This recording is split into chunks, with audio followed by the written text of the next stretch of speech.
Assalamualaikum warahmatullahi wabarakatuh.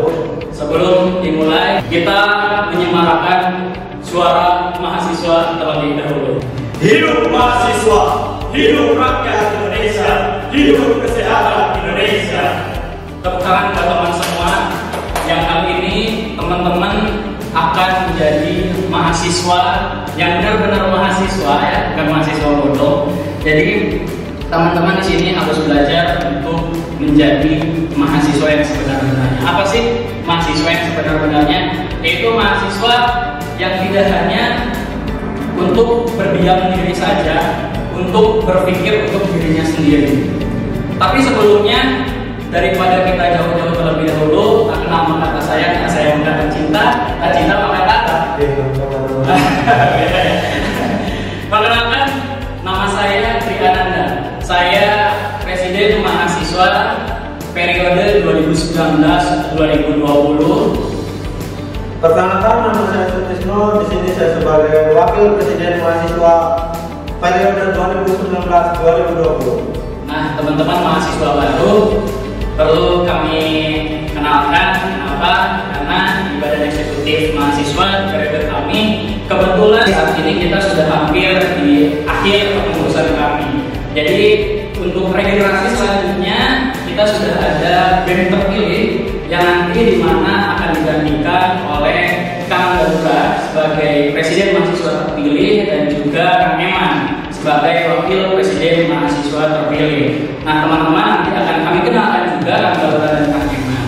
Sebelumnya teman-teman saya juga ingin sedikit memberikan wawasan atau ilmu ya, karena kami juga di sini ada pengalaman organisasi. Teman-teman mungkin tidak akan asing jika mendengar organisasi. Mungkin teman-teman di saat SMA sudah hafal tentang apa yang namanya organisasi, entah itu namanya ekstrakurikuler ataupun apa.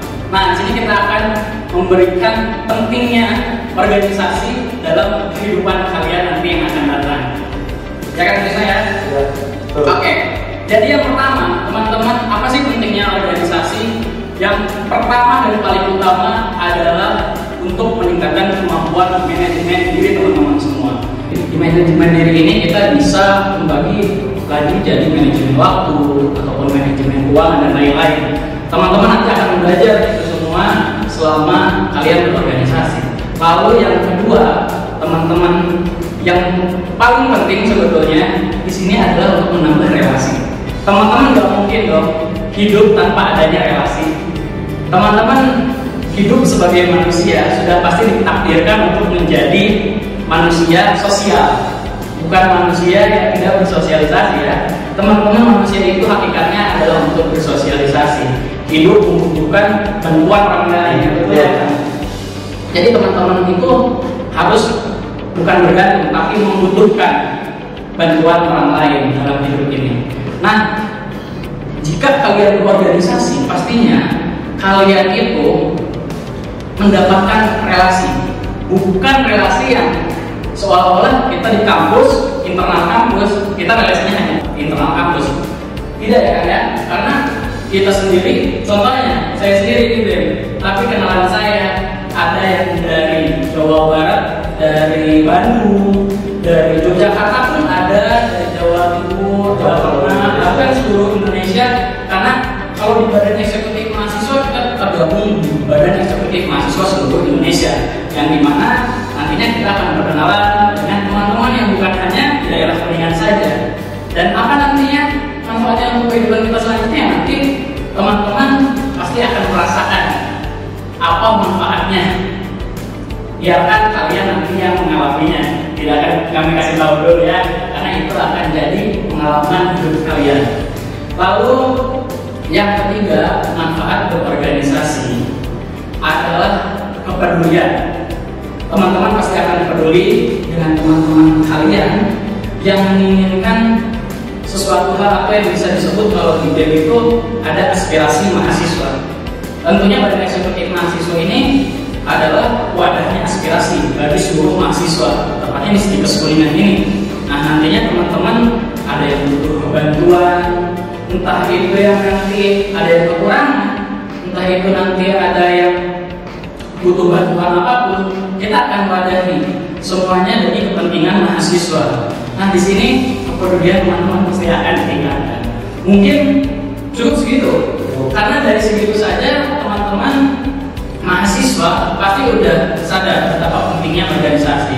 Jadi saya dan Krisno ingin menitipkan kalian akan menjadi aktivis organisatoris yang ada di Stikers Kuningan selanjutnya.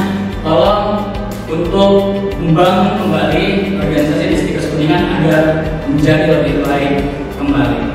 Oke, itu ya. Nanti selanjutnya akan ada Kang Gabura dan Kang Eman sebagai Presiden Mahasiswa terpilih dan Wakil Presiden Mahasiswa terpilih akan menyampaikan nanti ada visi dan misinya untuk BEM dan maupun KMAKIM yang ada ke depannya.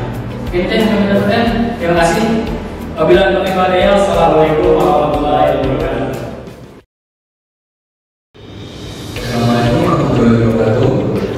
Salam sejahtera bagi kita semua. Perkenalkan, nama saya Gabura Suplana. Alhamdulillah saya menjadi ketua BEM terpilih, dan di sini kami membawa visi misinya adalah terciptanya karakter individu yang inovatif, bermutu dan intelektual, dan mempunyai 3 misi, yaitu yang pertama adalah terwujudnya karakter individual yang kritis, berindividualitas. Yang kedua, memiliki kaderisasi dengan dasar keiraan perguruan tinggi. Yang ketiganya, menciptakan mahasiswa aktif di segala segmen di luar maupun di dalam kampus. Dan saya akan menjelaskan bidang-bidang di BEM ini sendiri. Yang pertama ada ketua BEM, wakil ketua BEM, sekretaris, bendahara, menteri dalam negeri, menteri luar negeri, menteri sosial, menteri pendidikan, menteri ekonomi, menteri kesenian, menteri agama, menteri pemuda dan olahraga, yang ke-9 menteri informasi. Dan di sini juga saya memberitahu UKM-UKM yang ada di Sekolah Tinggi Kesehatan Kuningan. Di antaranya ada 3 hima, yaitu hima kesehatan masyarakat, yang kedua hima perawat, ketiga hima bidan. Dan ada juga UKM-UKM. UKM yang pertama ada Uni, ada SES, ada Kamisku, ada Keraga, ada Presma, dan ada Institut juga. Terus ada SPG komunitasnya, dan ada komunitas 10 juga, dan ada komunitas skizofren, dan ada UKM PSM juga, dan ada komunitas Al-Quran, dan ada juga Komenstik dan Inggris itu. Makanya itu semua, kawan-kawan semua, untuk mengembangkan potensi-potensi kawan-kawan semua yang dimiliki, maka sertakanlah dalam organisasi, komunitas, UKM yang ada di kampus kita.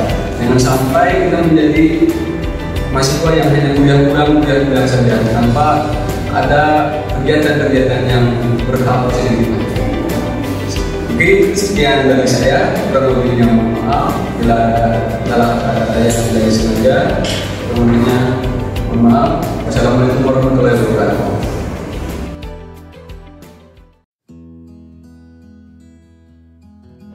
Assalamualaikum warahmatullahi wabarakatuh.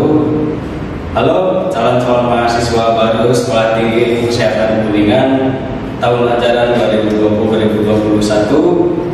Perkenalkan, kami dari pengurus Badan Legislatif Mahasiswa. Saya sendiri Dian Pratama sebagai Ketua Umum, dan rekan saya Wildan Kamal Makarim sebagai Wakil Ketua. Kami di sini akan sedikit memperkenalkan organisasi yang ada di Stikers Kuningan, yaitu salah satunya adalah BLM. Apa sih BLM itu? BLM adalah kepanjangan dari Badan Legislatif Mahasiswa. Badan Legislatif Mahasiswa sendiri memiliki beberapa tugas dan fungsi. Yang pertama, memiliki tugas sebagai pengawas. Di sini Badan Legislatif Mahasiswa bertugas untuk mengawasi kinerja Badan Eksekutif Mahasiswa.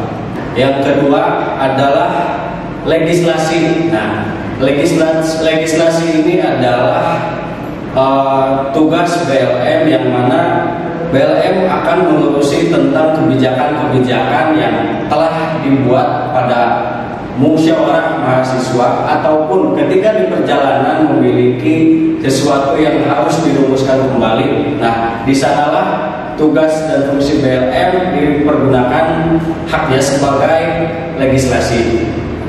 Kemudian yang ketiga yaitu aspirasi. Nah, di sini BLM tidak hanya sebagai badan pengawas, kemudian badan legislasi, tapi BLM juga memiliki tugas dan fungsi sebagai penampung aspirasi.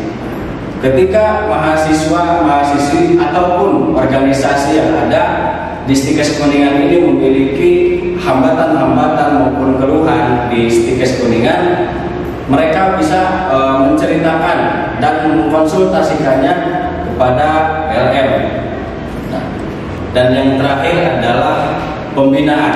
Nah, di sini BLM karena posisi di Stikes Kuningan ini adalah organisasi tertinggi di Stikes Kuningan, maka BLM memiliki tugas untuk melakukan pembinaan terhadap organisasi-organisasi yang ada di Stikes Kuningan maupun kepada mahasiswa yang memang membutuhkan pembinaan khusus untuk kemajuan-kemajuan yang mereka harapkan. Ya, teman-teman itu harus tahu ya, adik-adik harus tahu kalau ketua BLM itu terpilih melalui sidang musyawarah mahasiswa. Berbeda ya ketika seorang ketua BEM dan wakil ketua BEM itu dipilih melalui pemungutan suara yang melibatkan semua mahasiswa Stikes Kuningan. Nah, kalau ketua BLM sendiri itu dipilih melalui sidang musyawarah mahasiswa dan itu tidak melibatkan semua mahasiswa, hanya perwakilannya saja, hanya BEM formatur, BEM demisioner, BLM yang demisioner juga, dan perwakilan dari tiap-tiap kelas seperti itu. Untuk selanjutnya saya akan memperkenalkan beberapa bidang yang ada di Badan Legislatif Mahasiswa. Untuk bidang sendiri namanya itu adalah komisi. Yang pertama itu Komisi 1. Komisi 1 ini berisi tentang aspirasi dan pengembangan sumber daya mahasiswa. Kemudian yang kedua Komisi 2 yaitu kebijakan dan hukum. Nah, Komisi 2 ini memiliki tugas untuk menyusun kebijakan-kebijakan dan juga aturan-aturan yang memang dirasa diperlukan untuk organisasi-organisasi yang ada di Stikes Kuningan, terkhusus Badan Eksekutif Mahasiswa. Kemudian yang ketiga yaitu Komisi 3. Komisi 3 ini adalah pengawas kementerian, yang mana mereka-mereka inilah yang mengawasi kinerja-kinerja BEM, menteri-menterinya, sehingga nanti ketika menteri ini melakukan kegiatan, mereka harus berkoordinasi dengan Komisi 3 supaya kegiatan-kegiatan mereka ini dapat diawasi dengan baik, sehingga nanti ketika selesai kegiatan bisa langsung dievaluasi. Kemudian yang terakhir yaitu Komisi 4. Komisi 4 ini adalah Humas, Hubungan Masyarakat dan Kominfo, Komunikasi dan Informasi. Nah, untuk Komisi 4 sendiri ini adalah bidang di mana tugasnya itu untuk melakukan koordinasi antar lembaga, antar institusi, antara kita dengan BLM yang lain, kemudian juga sebagai pusat informasi. Itu bidang-bidang yang ada di BLM Stikes Kuningan.